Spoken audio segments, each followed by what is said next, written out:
Listen, you are not really paying the person. What you're doing is a transfer of value. You're not really giving away your money. You want X, and that value of money is being transferred into that X. There's no need to complicate things. Let's stick to the basics. We both know what we want. Let's just keep it. Hi guys, so today we're heading to Black River Parish Council to do a submittal. It's the first time I'm actually going down there since Hurricane Melissa has passed. It's now April. I must say that I was a bit hesitant to go down there earlier in the year because of the situation with the hurricane, so I don't know what to expect, and the place did look decimated, and you know, just the news was really painting a picture that, you know, says that if you go down that side, you know, be prepared to not be able to come back into Kingston anytime soon because of the situation down there. Roads are blocked and stuff like that. So I'm going that side today to see what's going on. As we're on the way, I want to have a little discussion with you guys in relation to preparing and submitting your building application in Jamaica, so as a returning resident. I realize that there's a misconception. There's a big misconception as it relates to the design process. Most people don't really understand what it's really about and what really brings a good team together. This video is really about the finished product, right?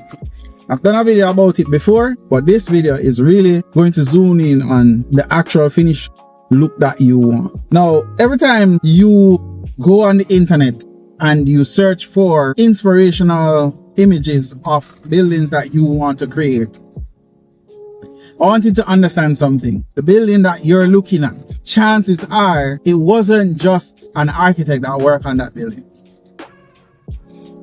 Right? It wasn't just simply an architect that got the job, did the project, and you know, you like what the end result is. There are multiple team members that would have been on that project that gave their input, right? So you as somebody who is looking at designing and building your home, I want you to understand that the building that you're looking at as inspiration was not just designed and built by one person and, you know, it looks the way that it looks. It would have taken multiple team members on that team, right? In particular, some of these buildings, the spaces or the overall building is designed by the architect. Yes. Or the architectural designer. Yes. Great. We understand. But there's also a team member that you don't really appreciate or you're not really seeing. That's the interior designer, right? That's the interior designer. Your architect will design spaces, and yes, there are architects that does interior designing as an add-on, but an interior designer has special training in designing spaces, the interior architecture of that space, and they have selected materials. They want a certain mood. They are designing based on that palette. Now, can the architect do this? Yes. But not in all cases will the architect actually take on that aspect of the project. Depending on the size of the project, depending on the type of the project, depending on what you want as the client and what you are willing to pay for as the client, the architect may or may not decide that they're going to do the interior design for that space. Now, if you start off the game trying to save money, right, and say, hey, you want your construction drawings and you want your approval drawings and you want your design for the building, and you are not thinking that the interior of these spaces will need to be finalized. So as the designer, what you are really getting from your designer is the overall architecture of the space, how each space relate to each other, what they want you to feel within these spaces simply by their orientation, their feel, how high spaces are, the width, the progression into these spaces? What are these elements feeling like? What are the views that you're going to be looking at?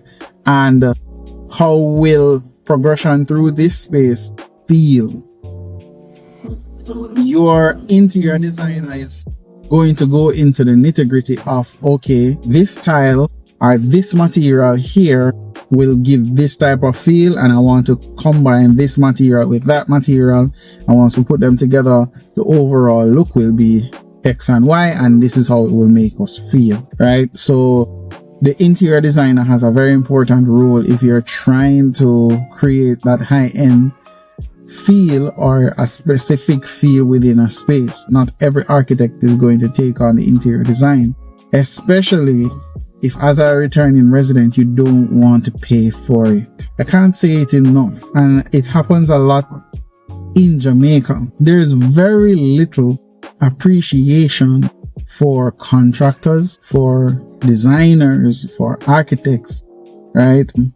I don't know why this kind of culture is out there, where as somebody who is creating value for you and value that you can transfer over to your kids or for legacy building, you pay very little respect to these professionals when they are really creating value for you, right? Now, I personally believe that if you don't pay for something, then you should not expect it. And anybody that comes to me should understand that AJAWI will not do something for free or underprice it simply because I like anybody.